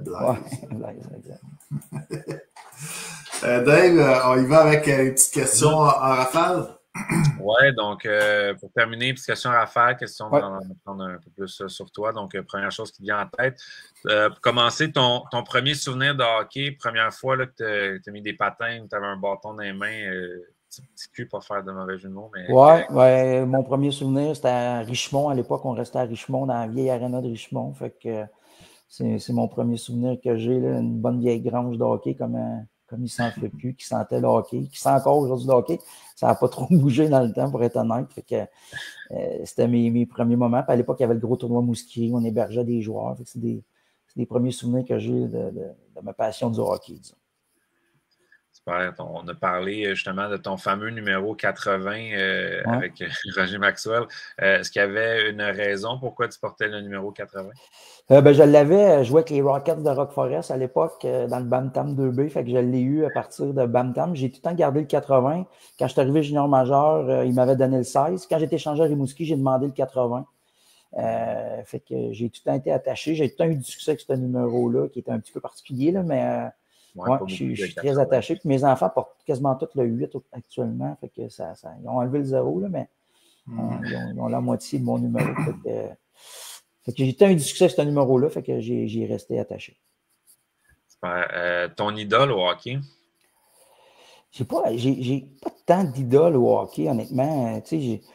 J'appréciais le genre de joueur à l'époque, mettons un Dorsey Tucker ou. Je venais d'Alma, fait que j'avais tout le temps mon chandail Mario Tremblay quand j'étais petit, numéro 14. Fait que tu veux pas, j'avais peut-être un peu ce style-là aussi, là, un gars capable de faire un peu tout sur une patinoire. Pas très bon dans rien, mais bon dans tout. Fait que je te dirais que ça a été je pense que c'est quoi qui m'a suivi là, dans le caractère de joueur de hockey que je voulais être. Est-ce que tu aurais un athlète préféré ou que tu admires en dehors du hockey? C'est pas tant. C'est pas un athlète, là, j'aime bien, mettons, Eddie Vedder, Chris Martin, plus des gars de Coldplay, puis le chanteur de Pearl Jam. Là, Eddie Vedder, particulièrement, c'est un gars que j'aime voir, qui s'implique, qui un gars de famille, malgré que c'est une rockstar. Fait que, c'est quoi qui m'a. C'est quelqu'un que j'apprécie suivre puis de voir tout l'impact qu'il y a. Ils faisaient leur propre promotion aussi, ce groupe. Oui, exact. Fait que, c'est un groupe qui est encore ensemble. Je sais pas, c'est des valeurs qui me parlent. Fait que c'est quelqu'un que je te dirais, si j'aurais un idole que j'aimerais rencontrer, là, ce serait plus un Chris Martin ou un Eddie Vedder qu'un joueur de hockey. C'est bizarre à dire, là, mais c'est bon. Est-ce que tu avais une routine d'avant-match ou des petites superstitions? Oui, on avait toutes nos petites superstitions. Je te dirais que celle-là que je peux peut-être partager, c'est la chanson de U2, Where It's You, Have No Name. Là. Avant, c'était tout le temps notre chanson qu'on embarquait dans le warm-up. Toutes les années que j'ai joué à Sherbrooke, c'était toujours l'année et la chanson qui nous lançait pour le warm-up. Fait que je me souviens, je m'assisais sur le bout du banc, puis je sais pas pourquoi, c'était moi qui embarquais premier tout le temps. Fait que là, ça partait, puis on embarquait tout à peu près au même moment sur la chanson. Fait que ça, c'était... Je te dirais que c'était notre tradition qui touchait toute l'équipe. Ouais, ça devait être populaire en temps. Je me rappelle que cette tune-là, je pense que pour l'émission de Sorel, le warm-up finissait avec celle-là. OK, ça se peut, ouais. Je pense qu'elle c'était une bonne tune. Ouais, exact. Ça donnait le ton. Ouais. Exact. Ton coéquipier le plus drôle que tu as eu, selon toi, dans ta carrière Ligue nord-américaine? Ouais, le plus drôle, de Jones, il est drôle. Il ne sait pas tout le temps, là. Il ne sait pas tout le temps, puis il ne s'en rend pas tout le temps compte, là, mais c'était tout le temps le fun d'être autour de lui. Tu t'ennuyais jamais, puis écoute, il y a tout le temps des bonnes histoires, puis toujours le sourire dans le visage, fait que il était drôle. Le Dom Maltais, tout qui était spécial, le Dom, j'ai joué un autre que tu n'aimes pas jouer au compte, mais quand tu joues avec, il y a un gars qui avait roulé sa bosse dans East Coast, puis qui avait tout le temps des histoires rocambolesques à compter. Là. Fait que c'était le fun. Yann Joseph et Dominique Maltais. Ouais. Le meilleur joueur avec qui tu as déjà joué, selon toi? Tu as déjà eu la chance de jouer? Le meilleur joueur avec qui j'ai déjà joué? C'est sûr que j'ai joué avec je te dirais un gars avec qui j'ai côtoyé et que je joue qui m'impressionne, c'est David Perron. Qui joue avec, c'est un gars de Sherbrooke, là. Lui, il a toute une histoire aussi, là. Il arrive du Midget B, puis il a joué des nationales, là. Mais ce gars-là, il a une paire de mains, là. J'ai joué avec Vincent Lecavalier, là, mais les mains, ce gars-là, la shot, c'est un gars qui m'impressionne à côtoyer, puis on joue encore des fois l'été ensemble, puis écoute, il est encore incroyable, ce qu'il peut arriver à faire avec une porte, là. Fait qu'il il m'impressionne. À chaque fois que je le vois, c'est tout qu'un joueur de hockey, puis des mains là, magiques. Là. On l'a toujours comparé un peu à Kovalev là, dans ses mains. Lui, puis jeune, il avait tout le temps son chandail de Kovalev. Puis, il était impressionnant. C'est sûr que Vincent, puis Brad Richards. Je te dirais que Brad Richards m'a à la limite plus impressionné que Vincent Lecavalier. Peut-être parce qu'on s'en attendait peut-être moins par rapport ce qu'on s'attendait de Vincent Lecavalier. Là, mais c'était tout que des joueurs de hockey. Là. Christian Dubé aussi, tout qu'un joueur. Avec qui un gars de Sherbrooke qui était solide, puis qu'on a joué des étés ensemble aussi. C'était tout qu'un joueur de hockey aussi. Je te dirais pas mal ça. Parfait. Ton meilleur souvenir dans la Ligue nord-américaine? Mon meilleur souvenir, écoute, c'est clair que c'est les coupes. C'est les coupes qu'on a gagnées, ça c'est bien évident. L'année de mon père à Jonquière, je te dirais que cette année-là, au niveau là, de l'ensemble de l'œuvre, puis les moments, puis mon père est décédé après ça, tout ce que ça a laissé, ça a été une année spéciale, là, mais j'en mettrais pas un plus beau que l'autre, mais ça a été des beaux moments, là, qu'on en a parlé tantôt. Super. Ton repas préféré? Spaghetti, comme tout le monde joueur de hockey. Bon. Ton film ou série télé préférée? Film, c'est Braveheart. Puis série, c'est Friends. T'as bien aimé Jennifer. Ouais. Puis ma dernière question, d'après moi, tu y as peut-être déjà un peu répondu, mais habituellement, si tu peux aller voir un artiste en show, ça serait qui? Je retournerais voir Coldplay, parce que je les ai vu moins souvent que Pearl Jam, là, mais Coldplay, je les ai vus 3-4 fois, puis écoute, j'y retournerais demain matin. Okay. Fait que t'as déjà vu Pearl Jam aussi plusieurs fois. Oh, j'ai vu Pearl Jam au moins 7-8 fois, ouais. OK. Ouais. Quand même. Ouais. C'est bon. Fait que, puis, petit complément d'information de Denis Dumont, ancien DG des 3L, là, qui dit que tu avais une grande valeur de l'échange parce que l'échange, ça avait été toi puis David Chicoine contre Sylvain Deschâtelet, Marc-Olivier Damour, Louis Tremblay puis Patrick Mbaraga. Exact. Pas rien. Surtout que Deschâtelet puis Damour, c'était pas mal 2 pièces maîtresses du championnat. Oui, exact. Puis Boule était directeur général. C'est vrai, c'était pas Jean-François qui était. Ben, bon, on l'appelle Boule. C'est un bon ami de mon père aussi. Fait que, on s'est côtoyé beaucoup dans les arénas. Puis un gentleman, c'était tant le fun de jaser de hockey avec. Fait que c'était. Il y a qui dit félicitations pour ta carrière aussi. Fait que ça peut te consoler. Tu n'as peut-être pas été arrivé à du loup, mais tu as quand même contribué. Non, c'est drôle. Puis sur le banc des pétitions, un moment donné, je me souviens, mais Tremblay, pourri. J'ai dit, vous seriez où sans mon échange, tu sais? Non, mais c'est vrai, tu sais, Slide Deschâtelet, j'ai joué avec à Sherbrooke, c'était tout qu'un joueur, puis ça a été le capitaine, je pense, qui a gagné. C'était le capitaine? Ouais, c'était le capitaine qui a gagné. Ouais. Puis, tu sais, Marc-Olivier Damour, il était parfait pour cette ligue-là. Un joueur dans ton moule, si on veut aussi. Ouais, exact. Fait que Louis Tremblay, c'est un autre qu'on s'est battu à plusieurs occasions. Fait que c'est un autre guerrier, là, puis Patrick Mamara et tout. C'est drôle que lui aussi, je me suis battu contre une couple de fois. Fait que c'est ça, c'était un bon échange pour les deux organisations. Super. C'était peut-être, pour dernière question, là, c'était conférence de presse là, chez les Marquis de Jonquière. Peut-être un petit message là, que tu pourrais dire pour les fans, là, pour les partisans des séries de la LNH là, pour venir à l'Arena. Ben écoute, c'est le plus beau hockey de la saison, c'est clair. Les émotions, l'intensité, c'est... Les gars, c'est là qu'on se donne le plus parce qu'on ne veut pas que ça finisse, puis on veut lever le gros trophée à la fin. Fait que c'est clair que j'encourage. Puis, tu sais, je regarde le calibre des jeunes aujourd'hui, parce que j'en côtoie encore une couple des fois dans des ligues de garage. Là, les habiletés, la vitesse d'exécution. On a de la misère à croire qu'on était bon quand on les regarde jouer aujourd'hui. Tu dis, tabarnouche, ils ont vraiment des habiletés incroyables. Puis, fait que c'est sûr que c'est le plus beau hockey, puis c'est une super belle ligue, puis c'est le fun pour ces Québécois-là qui se donnent une chance, puis après ça, ils ont encore cette ligue-là en maison pour pouvoir avoir l'équilibre, puis commencer à bâtir une carrière, puis en même temps continuer à jouer avec passion dans une ligue qui est le fun, puis qui demeure professionnelle. Fait que je trouve qu'on est chanceux d'avoir ça, fait que de venir les encourager, puis de garder cette ligue-là bien vivante, c'est bien le fun. Yann Tremblay sur ces belles paroles. Yes. Merci d'avoir été avec nous ce soir. On a eu plusieurs anecdotes. On a pu se rappeler plusieurs souvenirs, là, les plus nostalgiques. On peut se rappeler les belles années là, de Saint-François et de Tiki Tremblay. Donc, merci.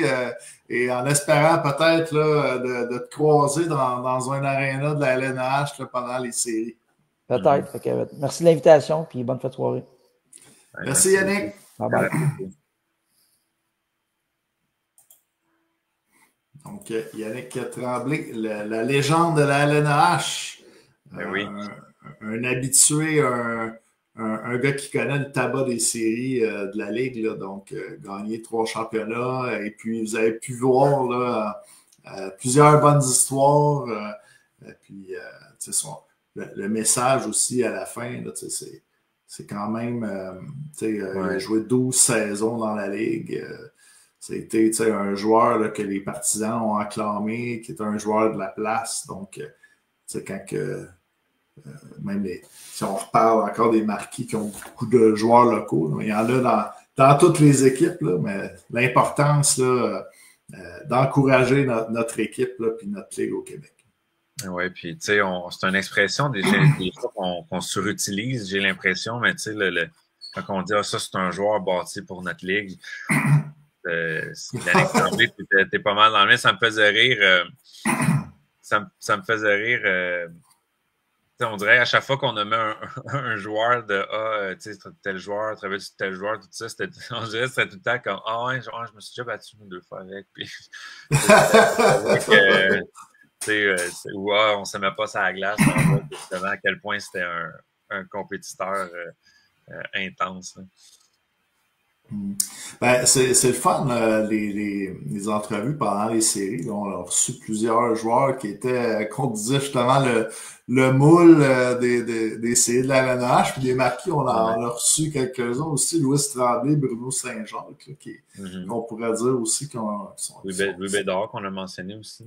Louis Bédard, donc des grosses pièces, des joueurs là, qui étaient importants en série. Exact. Donc, parlant des séries, on va faire un petit recap de ce qui s'est passé en fin de semaine. Quand même, 4 séries qui sont en cours. Donc, on va y aller, mettons, en ordre. Cool FM contre Québec. Quelle série jusqu'à présent? 2 matchs serrés, des matchs qui ont fini. C'est sûr que le premier match, Québec ont marqué leur but comme il restait pas grand temps, mais on a quand même donné une course. Mais moi, ce qui m'impressionne dans ce match-là, c'est que on en avait parlé dans le preview avec Max Duquet, justement, qui la question, c'était un peu au niveau de Québec. Est-ce qu'on peut répondre à la physicalité ou la robustesse de Saint-Georges, mais je pense que les 2 équipes se sont présentées à ce niveau-là. Ça a frappé dans ce cycle-là jusqu'à présent. C'est intense, puis ça fait des matchs super serrés. 2 matchs d'un but, une deuxième prolongation.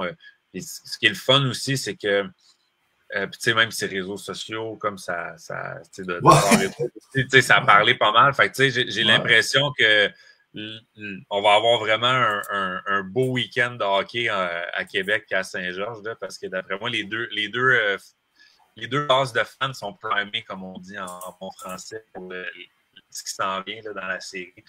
C'est de bon augure. Fait que ça risque d'être bon à Saint-Georges vendredi, puis à Québec samedi, ça risque d'être deux gros matchs de hockey. Fait que le ton est lancé dans cette série-là. Puis étonnamment, c'est la seule série qui est égale 1-1.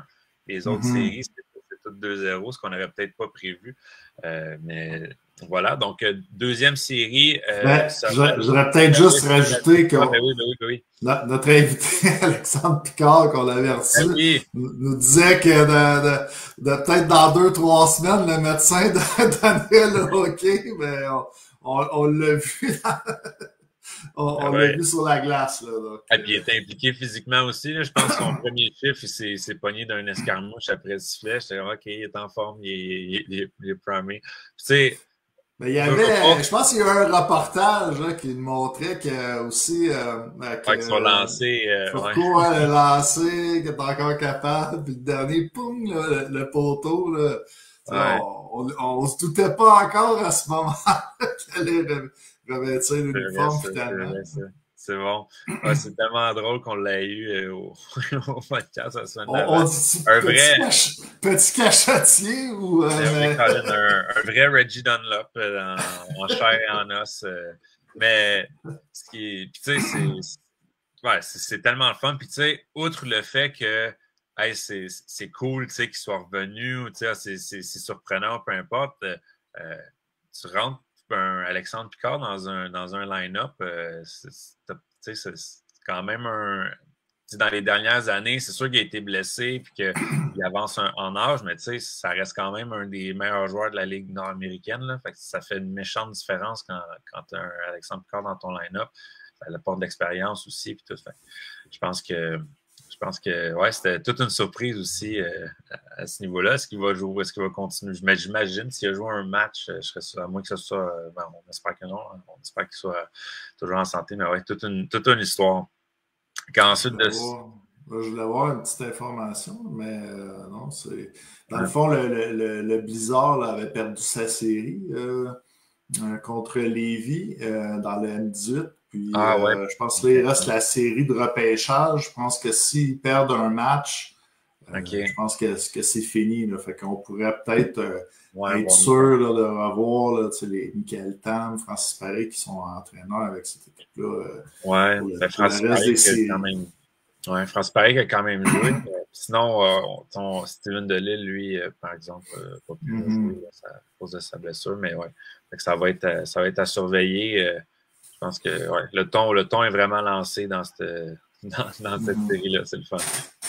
Sorel Jonquière, Série 2-0 pour les Éperviers. Je pense qu'à date, l'histoire de cette série-là, c'est est-ce que Jonquière va trouver une façon de percer la défensive et Philippe Desrosiers. Là. On a marqué 2 buts en 2 matchs jusqu'à présent. Je pense que c'est un peu ça la question. Essayer de trouver une façon de rentrer dans la tête de Philippe Desrosiers, d'être plus dérangeant devant le filet peut-être. Il faut dire que Philippe Desrosiers n'a pas trop été dérangé dans son jeu jusqu'à présent. Donc, c'est dommage aussi parce qu'on a appris que Tristan Bérubé, malheureusement, il avait un hernie qui était, c'est pour ça qu'il ne jouait pas, que c'est Alex Bureau qui a pris sa place. Puis c'est Alex Bureau qui était, dans le fond, le deuxième gardien à Jonquière qui, quand même, à date, ce tir d'affaires assez très honorable. C'était vraiment un duel de gardien dans le match numéro 2. C'est plate pour lui. Il a perdu 1-0, mais il a fait beaucoup d'arrêts-clés dans ce match-là pour garder Jonquière dans le match. Il avait pas mal fait. C'était 3-2 en fin de 3e période. Il restait 5 minutes dans le match numéro 1. Fait qu'il avait gardé son équipe dans le match. Il a laissé 2 buts à la fin, mais c'était un peu à la fin du match. Là, il avait quand même réussi à faire sa job de garder l'équipe dans le match le plus longtemps possible. Fait que, tu sais, je lève mon chapeau à lui, ça va pas être facile de rentrer dans une série comme ça. Mais sinon, je pense que c'est vraiment ça. Du côté de Sorel, on dirait une machine, Sorel comme les Devils du temps de Jacques Lemaire, c'est un petit peu un bon parce qu'on a l'air d'une machine bien huilée, puis on a juste, tu sais, Sorel, ça fait plusieurs années que c'est le style de jeu un peu qu'on préconise à Sorel, de jouer bien défensivement puis responsable parce qu'on n'a pas toujours eu l'attaque pour pouvoir se permettre de jouer un autre style que ce style-là. Mais cette année, on garde nos bonnes habitudes, si on veut, de jouer défensivement de cette façon-là. C'est le club qui a donné le moins de buts pendant toute la saison. Mais là, cette année, avec les Bexted, Boudria, Fortin qu'on a rajoutés, bien là, cette année, on a l'attaque pour justement gagner les matchs en plus de garder ça à bas pointage. Fait que c'est sûr que s'ils jouent de la façon dont ils ont joué jusqu'à présent, ils vont être une équipe très dangereuse jusqu'à la fin des séries. Mais ça va être de voir du côté de Jonquière si on réussit là, à justement là, renverser la vapeur et réussir à percer la défensive. Aussi, il faut mentionner une affaire que je n'ai pas aimé voir vendredi, c'est la blessure à Joey Rattel. Là. Ça avait l'air à l'épaule, puis ça avait l'air assez. On dirait que la seconde que c'est arrivé, on dirait que Rattel le savait, qu'il y avait de quoi qui clochait. Là. Puis il est rentré péniblement, il n'est pas revenu du match, il n'a pas joué. Je ne sais pas si on va pouvoir le revoir d'ici la fin des séries, mais c'est dommage parce que Rattel jouait tellement bien cette année, il avait une super saison, il avait même marqué un but dans le match là, avant de se blesser. Fait que c'est des choses qu'on ne veut pas voir. Là. On veut que les meilleurs affrontent les meilleurs en série, même si on le sait que ça va arriver des blessures. Ça reste du hockey, là, mais c'est peut-être un petit bémol là, sur cette série-là. Donc, ensuite de ça, Pierre Le qui dit « Ouais, la surprise jusqu'à maintenant, les Trois-L de Rivière-du-Loup qui ont bien entamé la revanche de la finale de l'an dernier contre Thetford Mines. C'est 2-0 du côté des Trois-L.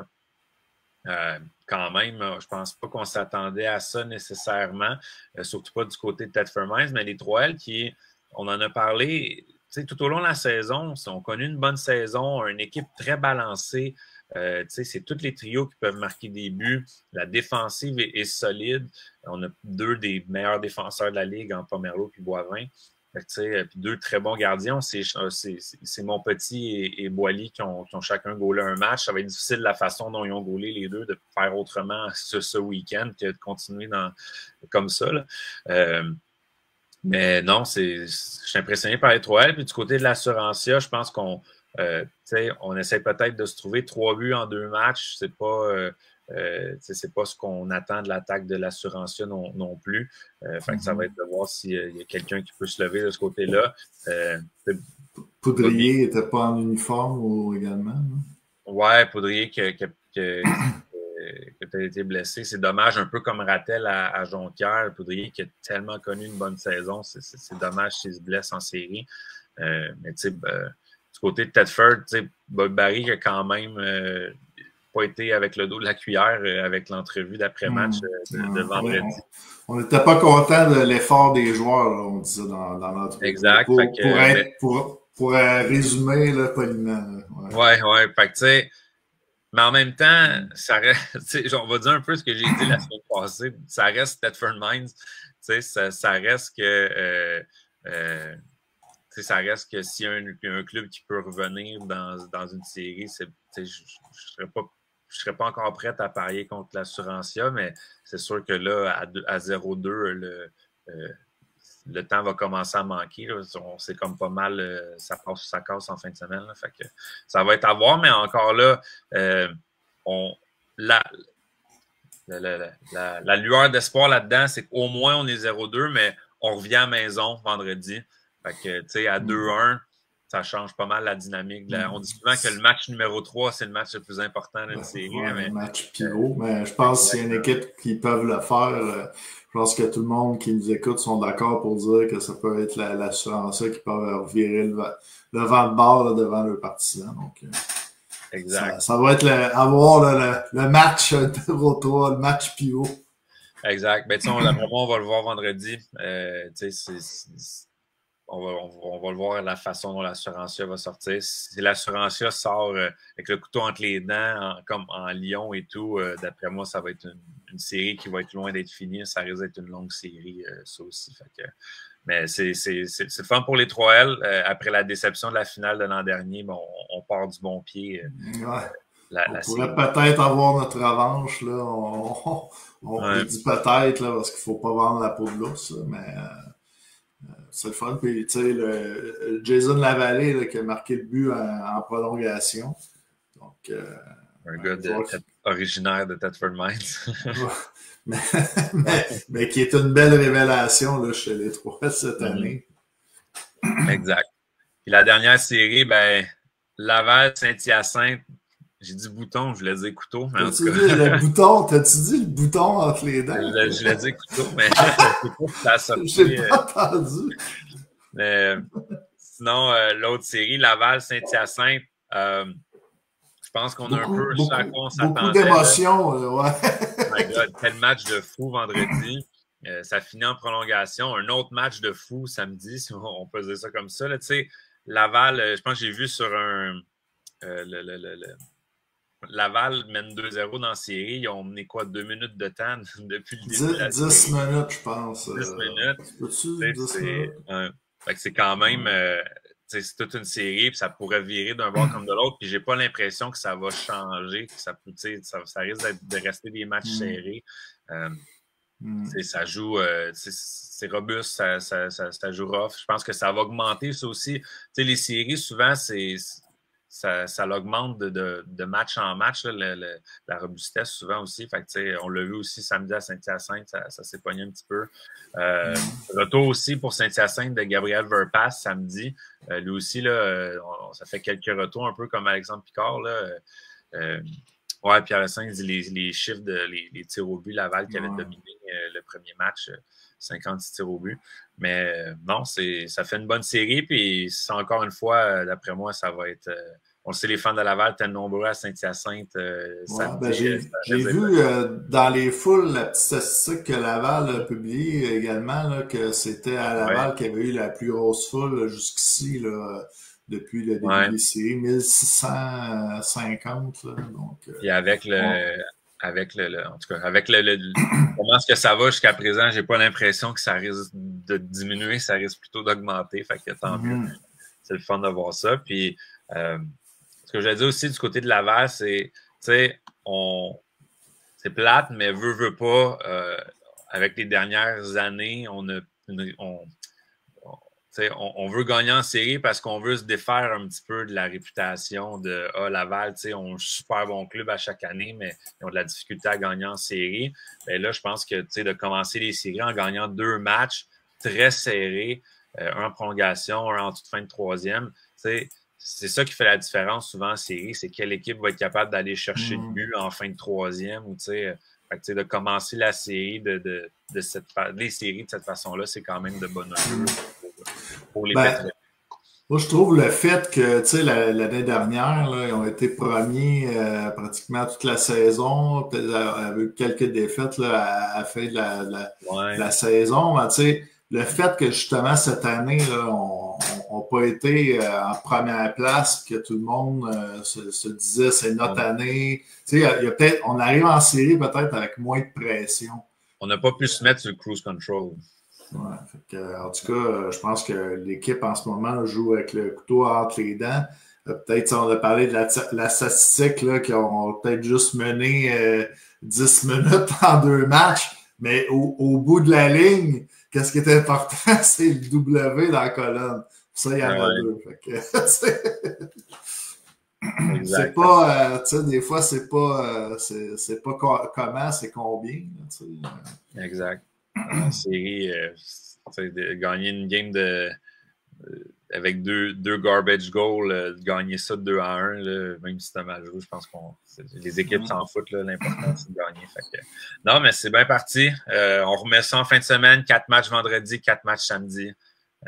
On risque d'avoir un meilleur portrait là, d'à quoi le dernier week-end des quarts de finale va ressembler aussi la semaine prochaine. Non, c'est bien parti. C'est sûr qu'en tant que fan de la Ligue, je pense souvent qu'on veut des longues séries. Fait que là, j'espère que les clubs qui perdent 0-2 vont quand même en gagner au moins une, sinon 2 en fin de semaine là, pour allonger ça, ces séries-là. Mais sinon, à date, c'est des bonnes séries, là, mais avec les matchs. Toutes des séries en 7, là. Let's go. Ça fait des matchs encore plus excitants, puis encore, ça montre encore plus là, pas le cliffhanger. La tension. La tension, ouais, c'est ça. Good. Donc, je pense que à mesure qu'on va avancer dans les séries, ça va être la tension va être à son compte. Puis je trouve que elle l'est déjà beaucoup cette semaine. Je voyais des partisans qui se lançaient la balle d'un puis l'autre. Ouais. On a des chiens de garde un peu pour chaque équipe. Là, quand quelqu'un vient dire quelque chose sur notre équipe, on vient les piquer aussitôt. Puis je pense dans les estrades également, là, on veut dire là, c'est nous les meilleurs partisans. Non, c'est nous autres les meilleurs partisans. On se lance la balle aussi. Parfait comme ça. C'est une bonne guerre, on aime ça. Au final, on est tous gagnants. Donc, ça fait encore le meilleur match. De voir ça, je pense que ça prime aussi les joueurs qui sont sur la glace. Exact. Puis même Félix Allaire qui m'a envoyé un petit texto et il me dit Jason Lavallée a le bouton entre les dents. Je pense que j'ai fait un lapsus, faut croire. Le péronisme, le davinisme. Super, donc sur ce péronisme, on va dire merci à notre invité Yannick Tremblay là, qui était très généreux ce soir. Merci là, aux gens qui nous ont écoutés. Vous avez été là encore en grand nombre. Je pense qu'on a eu un bon invité également. Là, on a eu plusieurs commentaires. Là. On a eu des bons souvenirs aussi, là, des belles années du Saint-François, des Marquis, les coupes qui se sont levées à ce moment-là. Puis je pense que ça met la table là, pour la suite des bons matchs qu'on va avoir là, le prochain week-end. Yes. Donc, merci Dave, merci à tout le monde et faites attention à vous. Au retour à la maison, au revoir.